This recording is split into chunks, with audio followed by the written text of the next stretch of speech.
Your cat is standing at the door, looking at you. Not the way they look at you when they want food. That's a different kind of looking, positioned near the bowl, with a different quality of impatience in the body. This is something else. They're looking at you, and then looking toward the hallway, and then back at you. They might make a sound, or they might not. But the intent is clear enough that you get up, even though you can't explain why, even though nothing in the room suggests you need to go anywhere. You follow them. They walk ahead of you, not running, not frantic, just moving with a kind of deliberate pace, checking back once or twice to confirm you're still there. They lead you to another room, a bedroom maybe, or the kitchen, or a corner of the house you haven't been in for a while. And then they stop. They look at you. Sometimes they sit down. Sometimes they walk in a small circle. Sometimes they simply stand in the space they brought you to and wait. And you stand there trying to understand what just happened, what you were supposed to see, what they wanted you to know. This behavior, the specific, intentional act of leading a person from one place to another, is one of the most discussed and least explained things that cats do. People encounter it, describe it to each other, marvel at it, and then walk away with the same unanswered question. Why? What was that? Here's what the behavior actually is. Your cat has something they want you to attend to, and they have learned specifically about you from watching you. That the most effective way to direct your attention is to involve your body. Not to signal from across the room and hope you interpret it correctly. To come and get you and bring you there. This is more sophisticated than it sounds. Cats do not naturally lead other cats anywhere. The behavior of approaching someone, making eye contact, moving away, checking back, and continuing only when followed is not something they do with each other. It is a behavior that develops specifically in the context of living with humans, and specifically with the humans they trust. What your cat is doing when they bring you to another room is using a communication strategy they developed for you, because they assessed that you are the kind of creature who can be led, who will follow, and who can do something useful when they arrive. The question is what they want when they get there. Sometimes it's practical. There's something in the environment they want you to address, a noise they can't identify, a closed door they want open, a water bowl that's empty, a toy that's gotten stuck somewhere they can't reach.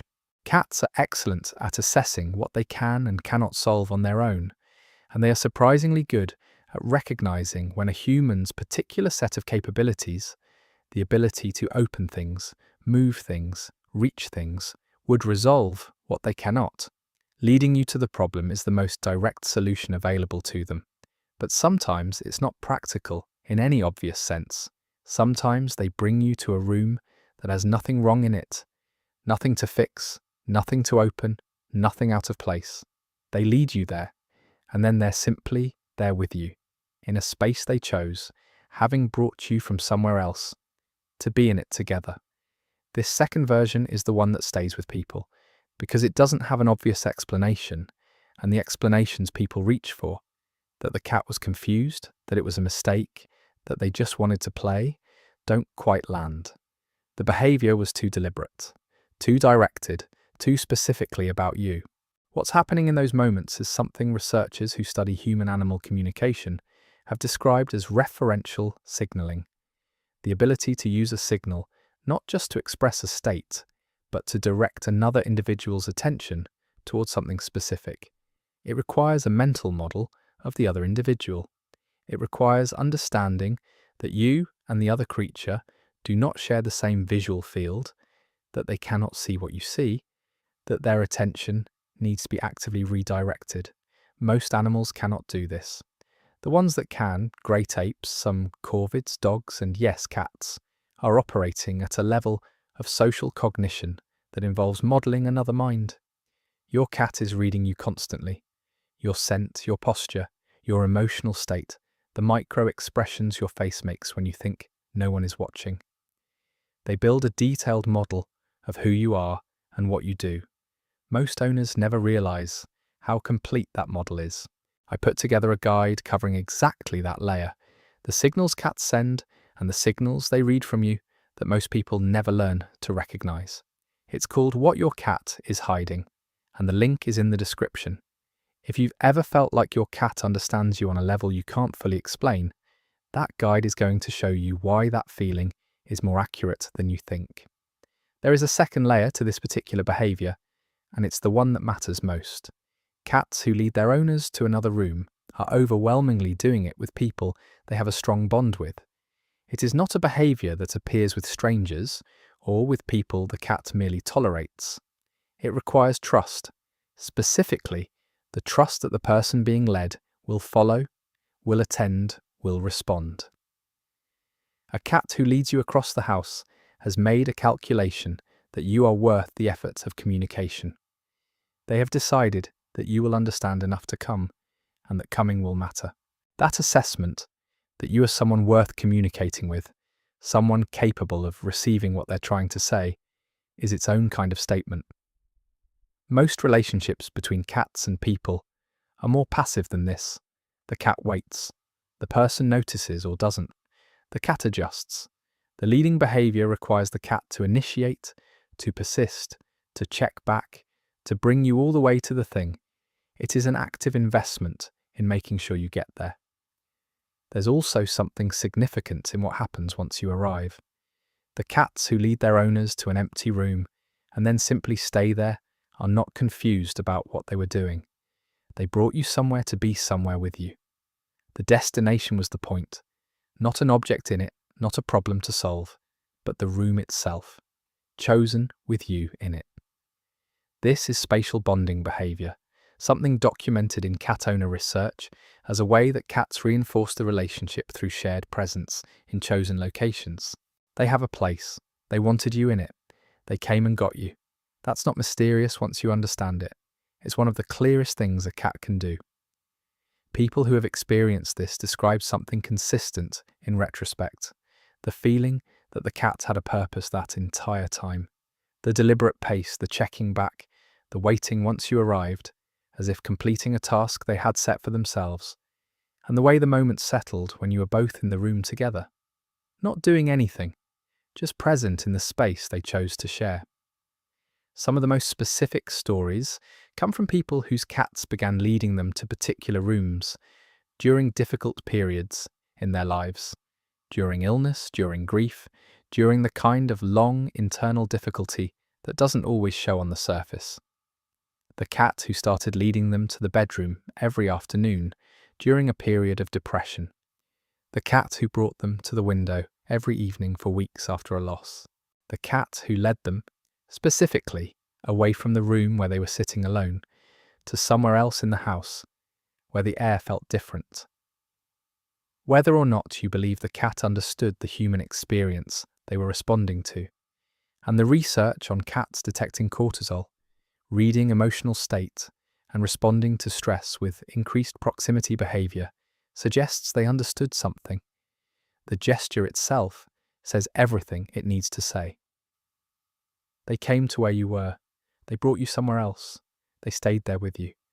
That's a form of care that doesn't require a shared language to be legible. You felt it when it happened. You feel it now, just thinking about it.